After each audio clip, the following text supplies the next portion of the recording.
Strange things the opposing lawyer / client did to win a case in court. I was working on a case where a man was caught flashing women in a park. He had been doing it for a few weeks before he got caught. I was the one tasked with putting him in jail. I only had 2 witnesses, as the other women were too embarrassed to come to court. My first witness goes up, and I do my thing. Then it's the other attorney turn to question her. He asks a few normal questions, and then drops an absolute bombshell. If it was, in fact, Mr. Redacted that flashed you, then could you describe his genitals? I stood and went to say something to the judge about it, but my witness raised her hand to stop me. She looks at this man like he is dirt under her shoes and says, "I can." The attorney is taken aback. I'm guessing he was counting on her to be too embarrassed to answer. She looks the attorney in the eye and says, "Approximately 5 inches, erect. He has either a freckle or mole just above his penis. It curves to the left." Of course, the man goes off saying that his genitals aren't that small, throwing an absolute tantrum. He was then ordered to prove what she said wasn't true. All the people were cleared from the courtroom. It was just me, the other attorney, Mr. Flasher, and the judge. He had to pull out the goods and measure it with a ruler. She was correct, and he went to jail. I'm glad I chose the witness I did to go first. My other witness would not have been that bold. Best win ever. I was working a drug possession case. My client was being charged with possession of marijuana. My client swears to me he didn't do it. He was a bright young black kid, about 17 at the time. He was on the honor roll and had several scholarships waiting on him. I'm inclined to believe him. Spoilers, my inclination was correct. My client said that he was driving home from baseball practice on a Thursday night.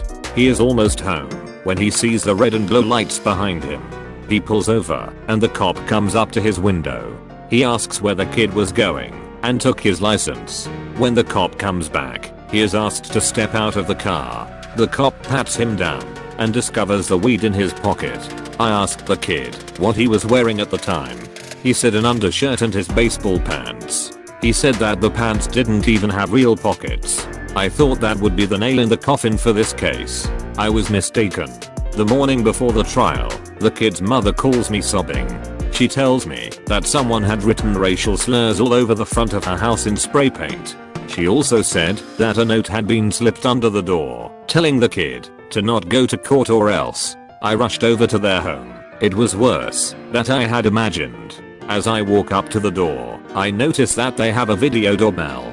I knock and the mother opens the door slowly. I ask her about the doorbell footage and something in her face lights up. She exclaims that she hadn't thought about it and get the kid to pull up the footage. I can't stop the smile that spreads across my face as I watch the cop spray paint racial slurs across this house and slip the note under the door. I get a copy of the video and email it to the prosecutor. I show up to court the next day ready to embarrass the cop. He is called to the stand and I ask him what my client was wearing. When he pulled him over, he said an undershirt and some pants. I pull the kid's baseball pants from a bag and ask if they were the pants he was wearing. The cop agreed. I took the pants over to the jury and asked the lead juror to stick his hand in the pockets. She couldn't. The cop starts to sweat a little. I then asked him where he had been last night. He said that he was at home. I swiftly proved that wasn't true. I won my case, saved a kid from being jailed on false charges, and ruined a man's whole career. It was a good day. I live in a state that is known for having some strange characters in it. Florida *COUGH*. Well, in my years of being a lawyer, I've seen some scary / weird stuff. My breaks were cut to keep me from showing up to court that I live 3 streets down from during an assault case. We had the defendant on film assaulting his neighbor. A guy tried to fake a marriage certificate so that we couldn't get his ex-girlfriend to testify against him. He was in court because he beat her until she nearly died and had a miscarriage. There was the lawyer that tried to say that because a witness had Tourette's that they weren't mentally capable to testify. That didn't go over very well and he lost his case based on the witness testimony. He was a real skeevy guy. My favorite though was the guy who claimed he was possessed during the crime. I think it was a sexual assault case. He swore up and down that it was a one-time thing and that he was possessed by a demon at the time. He argued that he shouldn't be held accountable for the demon's actions. It was a Hail Mary of a defense. We found 3 more victims, and it went right down the toilet. I've got one for you. It happened a couple weeks ago, and I'm still laughing. I'm a divorce lawyer, and I was representing the husband. It was a hearing to decide how things would be divided. Thankfully they didn't have any kids. The wife was trying her best to use her assets to get the case to swing her way. I firmly believe that was how she was paying for her lawyer. She walked into court wearing a bright red, skin-tight, mini dress. I pitied anyone who walked up the stair behind her. We are discussing and trying to sort through everything. We get to vehicles, and she ramps up her core looks and lip biting. She wants the sports car that the husband bought before they were married. She manages to send a note to the judge while we took a lunch break. We come back, and the judge immediately calls her and her lawyer in front of him. He asks the wife if she sent this note to him. He holds up a piece of paper with a bright red lip mark on it. She shyly says yes. The judge gives it to her lawyer and tells him to read it aloud. The lawyer skims it and goes red. The note read, "If you give me the car, I'll come visit you tonight and let you do whatever you want to me. You could do." Super redacted. It was gross. She went into super detail about things. The judge looks at her and tells her in no uncertain terms that he wasn't giving her the car. She stood there embarrassed and just nodded. They go back to their table and the judge says that he is going to call it for that day and that we will reconvene later. She comes back the next time dressed more conservatively with a new lawyer. There was a case I witnessed about a disputed will. Basically, it looked like 2 sisters fighting over their mom's house. One sister, Sister A, was a mooch that lived with her mom. The other lived a bit away, but seemed to be a loving, caring daughter, Sister B. When the mom died, a will appeared. A will that Sister B had no knowledge of until Sister A produced it, after they got into an argument about what to do with the house. Sister B wanted to sell it and split the proceeds. Sister A just wanted it for free, all for herself. I'm going to mess up details, so I'll keep it basic. Sister A had left dozens of angry voicemails on Sister B's phone.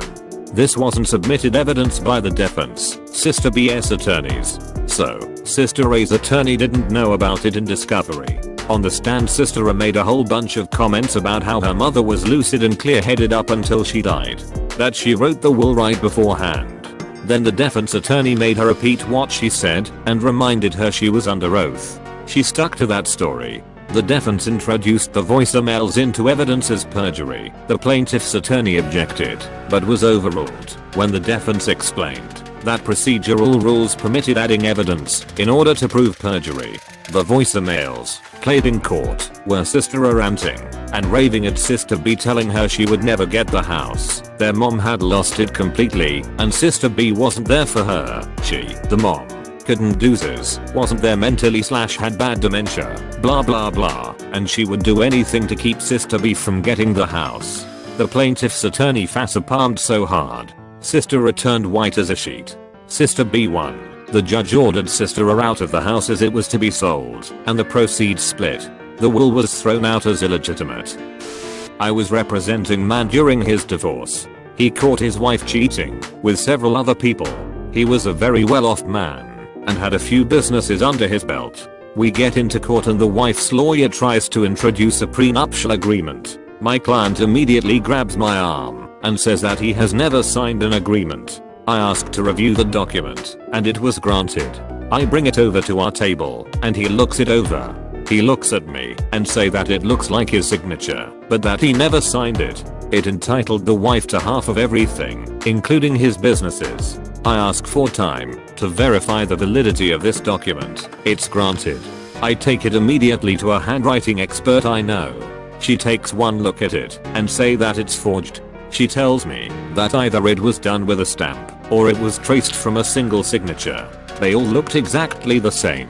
I knew I had won my case at this point. I brought it up to my client and he said he had a signature stamp at his office, but his wife had never been there. My client called his secretary and asked if the stamp was there. It wasn't. The wife had stolen it to forge the documents. I brought in the expert and had her testify that the signature was a forgery. The wife threw a fit. She yelled and called the expert all sorts of names. The judge warned her one time to calm down. She didn't.